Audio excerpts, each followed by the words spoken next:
I try to go with the microbials. Serenade and Sonata are two that are real good. There are some other ones out there. And Serenade is one of my, I use that probably more than anything else. Okay. The question about when would you start spraying your tomatoes? I start spraying the tomatoes at first sign of flowering. That's the first time you feed them. Well, no, I might feed them before that. I start spraying them. Start feeding them. I start with feeding foliar. With foliar. We do a Compost Tea foliar feed every week. When they're what, a month? I mean, how We do them when they're seedlings. Okay. We just happen to make Compost Tea and feed it all the time. You know, that's one of our best practices kind of things. You know. I've been doing that, and I wasn't sure if I was doing it too early. No, I don't think it's a problem. The only way it's a problem, folks, is if you're feeding something that you need to harden off. Put out. If you're trying to harden something off, you're kind of at cross purposes with feeding. You know, you might want to wait, give them a little break while you're hardening them off and not feed them, and then come back to feeding. So you start spraying Serenade and Sonata before there's a problem? Yeah, we do. Yeah, preventative. Maybe not as frequently, but we're going to start spraying the regalia right away. You know, the regalia is going to go on anything that gets diseases in the next week or two. Now, these things that you could mix, like, could you mix Serenade, Sonata, and regalia all together? Yeah, you could, but probably wiser to do them in rotation. And that's the whole thing. Do people understand why it's important to rotate fungicides? Because living organisms become resistant, right? The longer we're around, the less AIDS is going to bother us, right? Diseases that wiped out the Indians didn't wipe out the Europeans who brought them, right? Because they'd lived with them long enough. That happens with fungal diseases, okay? So what you want to do is, let's say you've been using Serenade and you've killed 98% of all the early blight, right? You're not even going to notice that 1 or 2%, okay? And you keep spraying Serenade and keep spraying Serenade, right?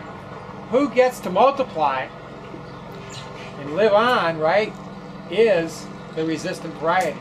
All of a sudden it's 40%, 50% of the early blight that breaks out, and it's resistant to Serenade. Guess what? It's toast, because you come in this week and hit it with copper sulfate.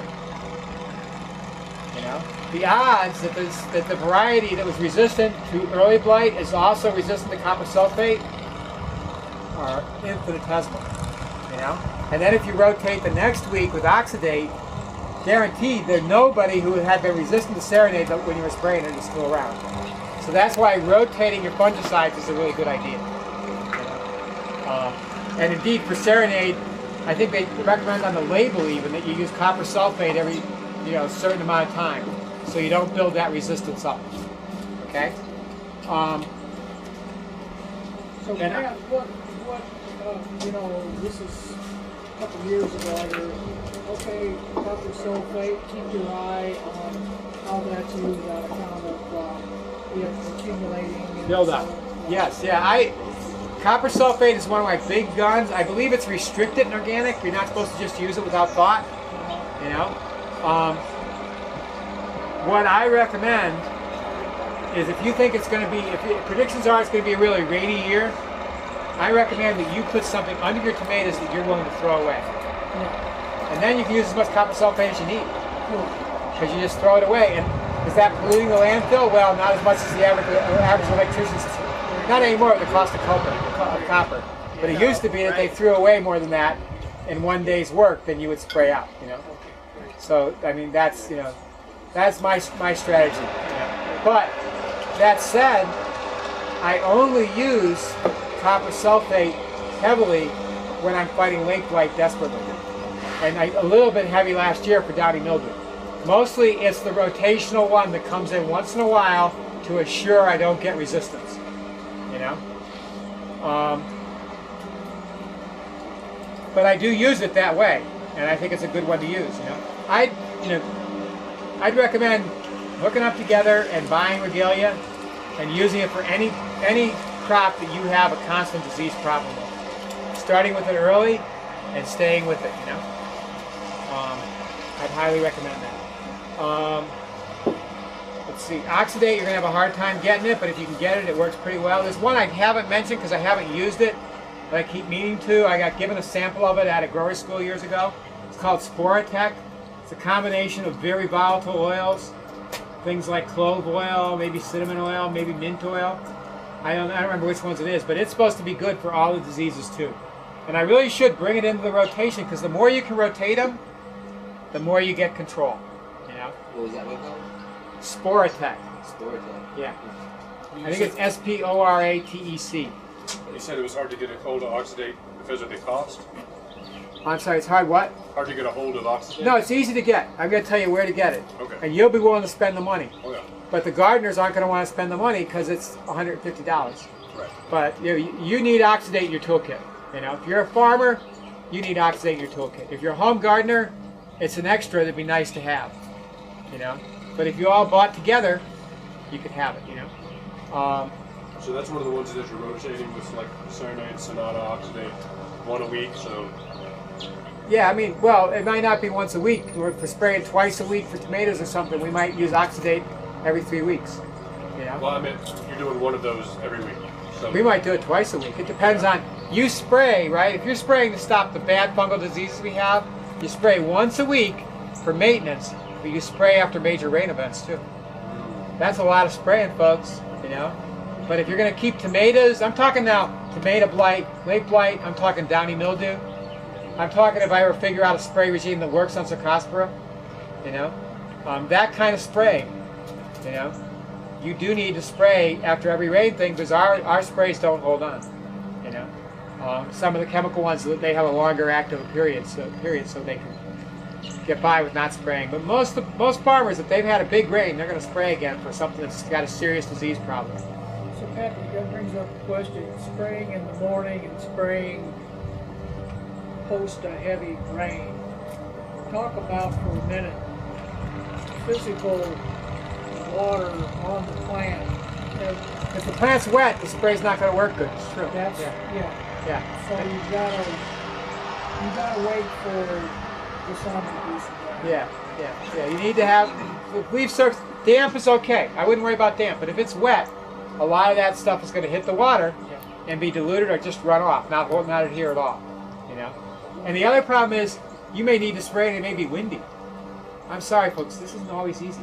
You know. And that's why we say, assure you get a harvest. You know, you can usually assure a harvest, but you can't guarantee a full season. Because sometimes it's just not in the cards. The gods are not smiling, you know, and you just don't get to have the crop for as long as you want. There's too many factors that make it hard.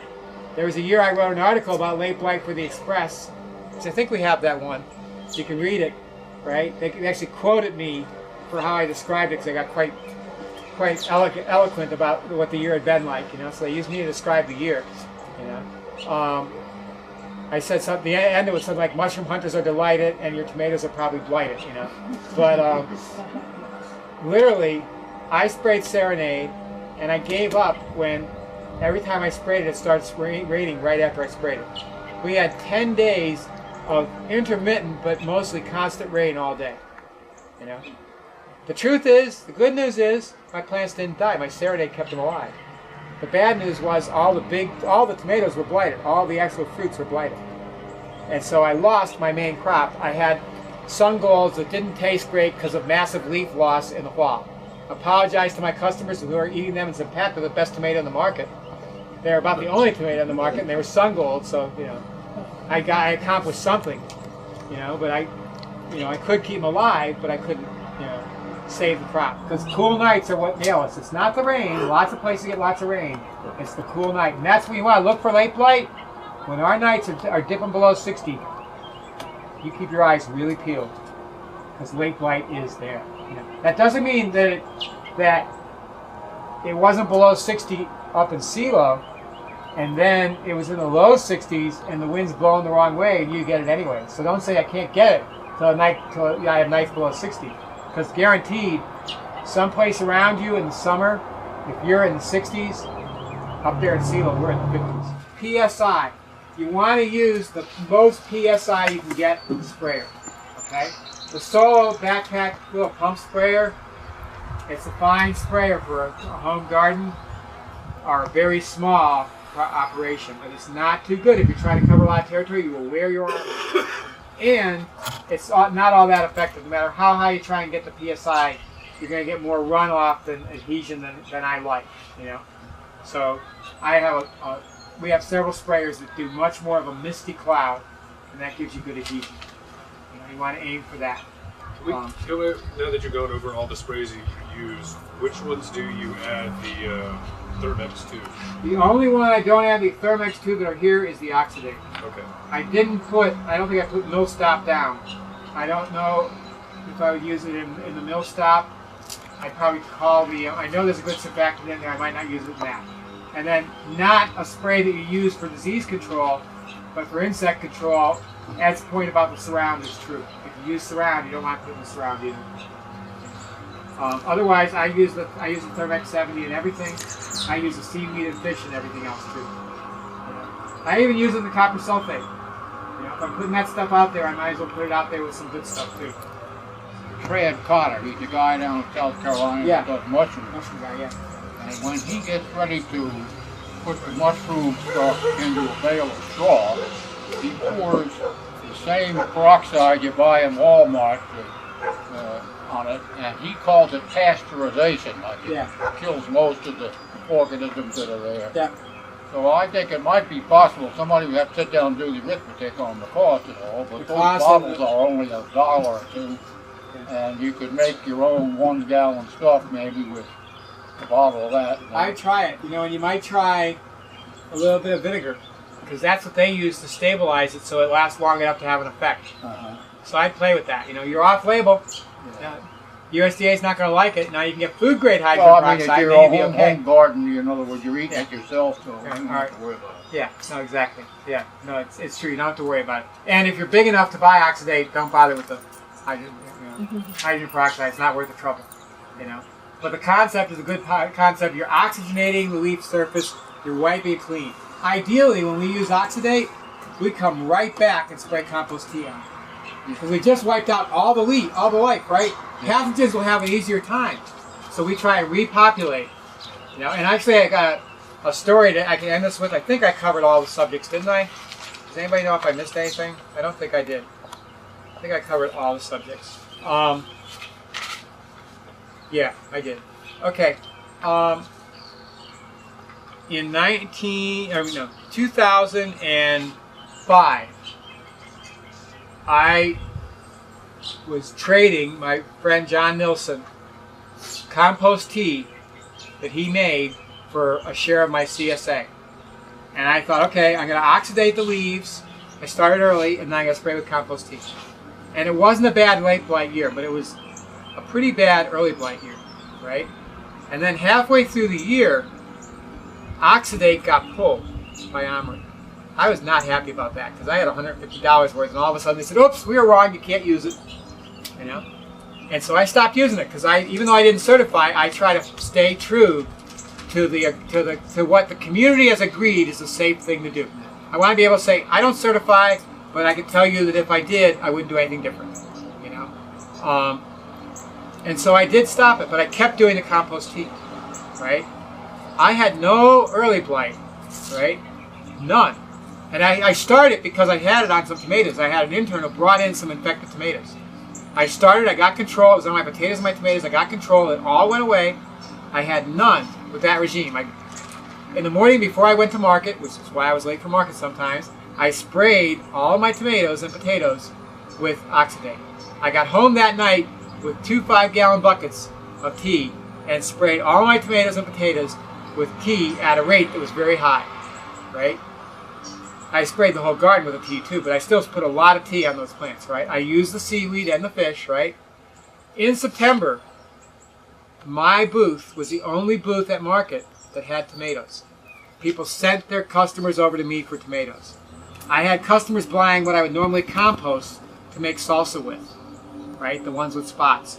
I had lines all the way through till about the 18th or so of September, when I thought I was a really good weatherman. And I looked at the weather, and there was a huge warm front that was coming through with tons of rain, and then a cold front coming down after it. And that, to me, usually means frost. I mean, until then, it always meant frost. I mean, it was reliably meant we'd get an early frost, which we get in Sealand. And I thought, it's going to frost. It's my birthday. My birthday's September 15th. I don't want to spray. I'm just not spraying. I'm taking it off, you know. I don't have to do it, you know. And I didn't spray. And so this is purely anecdotal. It is not science. I can't prove it, right? But boy, it sure looked like it to me, right?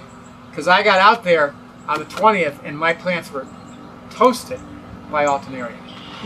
I mean, they were just done. There was nothing left in a few days. And I'm convinced that I stopped spraying the compost tea, you know. But I also don't know that I ever would have gotten that level of control if I hadn't started with alternaria, you know, and first wiped the leaf clean, you know. I gave that story to a researcher one time, and he said, we just got to talk to farmers more. They got stories out there and stuff to look at that we just haven't ever looked at, you know. That was somebody who said that Serenade did not work on powdery mildew. Richard Boylan, that good extension agent I was talking about, great extension agent I was talking about up in Avery County in Watauga, we looked at each other, we're sitting next to each other and said, worked for us. I went up to her and said, you know, it worked for us, but we both used a spreader sticker, fish, and seaweed. You know, and this is an organic product, and it might not be lasting as long as you don't do that. And she said, oh, well, we just use a Serenade. You know, so best practice is what I always encourage. I mean, we're not doing science, right? We're doing best practice. Is it best practice to foliar feed every chance you get? Yes, you know. So maybe it also helps that stuff to stay on longer. You know, it's our tough one. It's definitely our tough one. Disease, you know. I could do that now, you know, with the exception of weeds, which is a huge problem too for organic growers, and there are solutions to that. We're going to cover that one of those next session, right? And that is using low-till techniques, so we have lots of stubble, you know, remaining mass, residues, plant residues that suppress the weeds. That's one technique. We have solutions like stale bedding and stuff like that to control weeds. But if you poll organic farmers, they'll say weeds are right at the top of their problems. Disease control is another huge problem. You know, I'd say if it's not number one, it's number two. And our solutions have to be ones that fit the organic system, which means we have to do everything that we talked about in this session. You know, we have to maximize our fertility. We have to have an organically accepted arsenal, you know, toolkit that we can use, and we have to be on the alert, use our scouting, right, to assure that we spot that disease before it hits outbreak. We have to also assure that we've picked the varieties that can resist our worst diseases. You know, and of course, that's a tough one because they're not always the best tasting one. So go with some of each. You know, hedge your bet. So in the bad years, you still get. I've never had a homegrown, any kind of tomato that I didn't prefer over those abominations we get all winter in the supermarkets. You know, I mean, I don't eat those, period, but I'll eat almost any homegrown tomato I've had is worth eating. You know, it's worth eating. So make sure you have something. I have a question. I use powdered DT. Can I add water to the powdered formula in a sprayer? What BT are you using? What brand? Oh, you know, I don't know. I bought it several years ago. Because usually the powders are wettables. They're all. Are they all wettable? Okay. I think actually they're not working for you very well until they are wettable. Because you can't get total leaf coverage, and you need total leaf coverage. Well, I spray the plants with water. I see. And then, yeah, I think you're supposed to wet it. Okay. Yeah. So it is supposed to be dissolvable in water and spray it. Yeah, they're all wettable powders. The one I recommend, the one that is guaranteed Armory approved, is Dipel. Yeah. Dry flowable. Is that what you're using? Well, yeah, Dipel. Yeah, get the Dipel dry flowable. Dry flowable. And that doesn't mean that you don't use water. It means that it's dry as it flows into your tank. Okay. You know, you use water with it. Yeah. That's off the subject of diseases, but it's definitely a key tool. Come to the farmscaping workshop because you need to use it way less. If you get a good farmscape going, I use Dipel only on my vine borers and when my broccoli is beginning to cup. Because if it gets in the head, you can't get the spray. You can't get the bugs can't get in there. The beneficial insects can't get in to get the worms. The rest of the time, you don't need it. The beneficial insects take care of them. You know? So it's just, pardon? Not yet. Well, they will. If you get the diversity up, they will. Yeah. The thing is, you have to also understand, though, that you can have up to 40% predation and get complete production. Just as good. And you have to allow predation. If you don't have some worms Right. being eaten on, then nothing can prey on them, Right. multiply, and build up control. And doesn't that stimulate the plant to grow even faster when it's got some predation on it, when it's got something eating it? I don't know if it That's the plant, stimulates right? it, but it raises the level of antioxidants. Okay. So they're better for you. Plants that are eaten on by bugs have more antioxidants, and therefore are better for you. The antioxidants are a defense. If those that aren't sick of me yet want to walk around, we can walk around and look and see if we see any examples of diseases. You know, I know we found the one, which we always will find, the Cercospora, but that's about it. Otherwise, thanks for coming.